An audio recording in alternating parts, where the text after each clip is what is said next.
2016 SLST, group C, group D. সবাইকে, আপনারা দেখছেন স্মার্ট নলেজ ইউটিউব চ্যানেল। তো বন্ধুরা, এসএসসি থার্ড এসএলএসটি শিগগিরই কি আসছে, একটা গুরুত্বপূর্ণ আপডেট, নতুন আপডেট উঠে আসছে। তো অনেক দিন পর কিন্তু আজকে রাজ্যের শিক্ষামন্ত্রী মুখ খুললেন। ঠিক আছে, একটা গুরুত্বপূর্ণ আপডেট। রাজ্যের শিক্ষামন্ত্রী এই বিষয়ে কী জানালেন, এই যে এসএসসি নিয়োগ হচ্ছে, এর আগে যে নিয়োগ করছিল রাজ্য সরকার, কী রকমভাবে নিয়োগ করেছিল, এখন যে নতুন বর্তমান রাজ্য সরকার কিভাবে নিয়োগ করবেন, সম্পূর্ণ তথ্য আজকে এই ভিডিওতে আলোচনা করা হবে। এবং এই বিষয়ে কিন্তু রাজ্যের শিক্ষামন্ত্রী মুখ খুললেন। ঠিক আছে, এসএসসি সেকেন্ড এসএলএসটি দ্রুত নিয়োগ প্রসেস দ্রুত কমপ্লিট করা হবে। গুরুত্বপূর্ণ আপডেট, একটা ব্রেকিং আপডেট। এসএসসি যে group C, group D result হয়তো শিগগির প্রকাশিত হবে, সিডির কথাও কিন্তু উনি বলেছেন। ঠিক আছে, দ্রুত নিয়োগ হবে, একটা গুরুত্বপূর্ণ আপডেট। আজকে আমরা এই ভিডিওতে বিস্তারিত সম্পূর্ণ তথ্য আলোচনা করবো। অবশ্যই সঙ্গে থাকুন, ভিডিওটি শেষ পর্যন্ত দেখুন। চ্যানেল নতুন দর্শক অবশ্যই চ্যানেলটিকে সাবস্ক্রাইব করে দেবেন। আশা করি আমরা জানি এসএসসি নিয়ে কিন্তু অনেক ঝামেলা। ঠিক আছে, অনেক মামলার পর মামলা, কলকাতা হাইকোর্ট থেকে সুপ্রিম কোর্ট, সুপ্রিম কোর্ট থেকে হাইকোর্ট, অনেক বড় বড় ব্যাপার। ঠিক আছে, অনেক বড় বড় মন্ত্রী এখানে ফেসেছেন এসএসসিতে। কী বলবো, আর কিছু বলার মতো নেই। অনেকেরই চাকরি গেছে, অনেকেই কষ্ট করে চাকরি পেয়েছিল। তো যাই হোক, 26-এ চাকরি বাতিল হওয়ার পর অনেকেই এখন সতর্ক হয়েছেন যে চাকরি টাকা দিয়ে কেনা যায় না। ঠিক আছে, যদিও শিক্ষামন্ত্রী এই বিষয়ে বলেছেন চাকরি কোনো মতে আর বিক্রি হবে না। ঠিক আছে, তো নতুন সরকার আসার পরে কেটে গিয়েছে প্রায় 2 মাস, কিন্তু এখনও শিক্ষক নিয়োগ নিয়ে কোনো পদক্ষেপ করেনি, এমনটাই কিন্তু অভিযোগ উঠছে। এমনকি অভিযোগ 2016 সালে যোগ্য চাকরিহারা শিক্ষক ও শিক্ষাকর্মীদের নিয়োগ প্রক্রিয়া ফের কবে থেকে চালু হবে সে নিয়েও সরকার নিরুত্তর। মঙ্গলবার আলিপুরের ন্যাশনাল লাইব্রেরিতে বিজেপি টিচার্স সেলের একটি অনুষ্ঠানে এ নিয়ে মুখ খুললেন স্কুল শিক্ষামন্ত্রী দীপক বর্মন। তিনি বলেন, নিয়োগ প্রক্রিয়া নিয়ে এত মামলা হয়েছে যে শেষ পর্যন্ত বিষয়টা কোন জায়গায় দাঁড়িয়ে আছে সেটা বোঝা অনেক সময় কঠিন হয়ে যায়। আমার দপ্তর এসএসসি নিয়ে উচ্চ ন্যায়ালয়ের রায় সরকারের মানবিক দৃষ্টিভঙ্গি দিয়ে বিচার বিবেচনা করছে।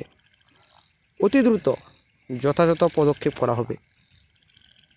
রাজ্যের শিক্ষামন্ত্রী আরও বলেন, আমি এই সম্মেলন থেকেই সকলকে জানাচ্ছি 2016 সালে শিক্ষক ও শিক্ষাকর্মী নিয়োগ, 2025 সালে নতুন এসএসসি, এই সমস্ত বিষয়ে আমার এবং আমাদের খুব ভালোভাবেই জানা আছে। আপনাদের অনুরোধ করছি পুনরায় এই বিষয় নিয়ে আমার সঙ্গে সাক্ষাৎ বা ফোনে বড় বড় মেসেজ বা মেল করবেন না, এই অনুরোধ জানাচ্ছি। এই বিষয়টা আমার সামনে এখন সব থেকে বড় দরজা। এই দরজা ভেদ না করলে পরের ঘরে যেতে পারছি না, এটা ভেদ করতেই হবে। এই দরজা খোলার জন্য আমরা নিরন্তর প্রয়াস করছি।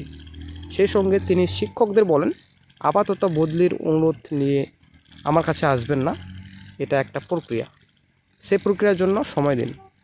প্রত্যেকে সুযোগ পাবেন, কিন্তু সেই সুযোগ পাওয়ার জন্য একটা প্রক্রিয়াকরণ চলছে, এর জন্য একটু সময় দিন।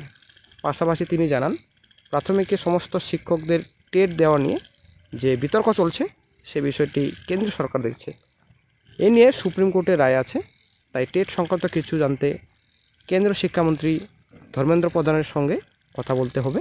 এছাড়াও স্কুলগুলিতে হাজিরার জন্য অল্প সময়ের মধ্যে বায়োমেট্রিক চালু হবে বলেও জানান স্কুল শিক্ষামন্ত্রী।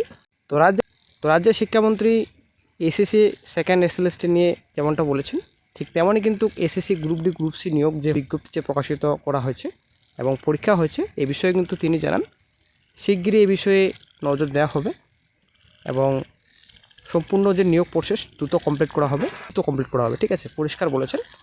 তো এ থেকে বোঝা যাচ্ছে হয়তো এসএসসি থার্ড এসএলএসটিও আসছে, আশা করব। ঠিক আছে, অবশ্যই আমরা এটা আশা রাখছি নতুন রাজ্য সরকারের কাছে যে এসএসসি থার্ড এসএলএসটি তাড়াতাড়ি আসুক, কারণ 50K মতো ভ্যাকেন্সি রয়েছে। তো 35K এর মধ্যে যদি ধরে তো সবথেকে খারাপ খবর হবে। তো দেখা যাক 50K মতো ভ্যাকেন্সি, নিউ ভ্যাকেন্সি যেন রিলিজ হয়, এসএসসি থার্ড এসএলএসটি সবথেকে বেটার হয়, এদিকে সিডি নিউ ভ্যাকেন্সি হলে সবথেকে বেটার হয়। তো যাই হোক, অনেকদিন পর মুখ খুললেন শিক্ষামন্ত্রী মাননীয় দীপক বর্মন। তো যাই হোক, নতুন আপডেট হয়তো শিগগিরই পাওয়া যাবে। সি, গ্রুপ ডি, 2025-এর এসএলএসটি, এই সমস্ত বিষয়ে আমার এবং আমাদের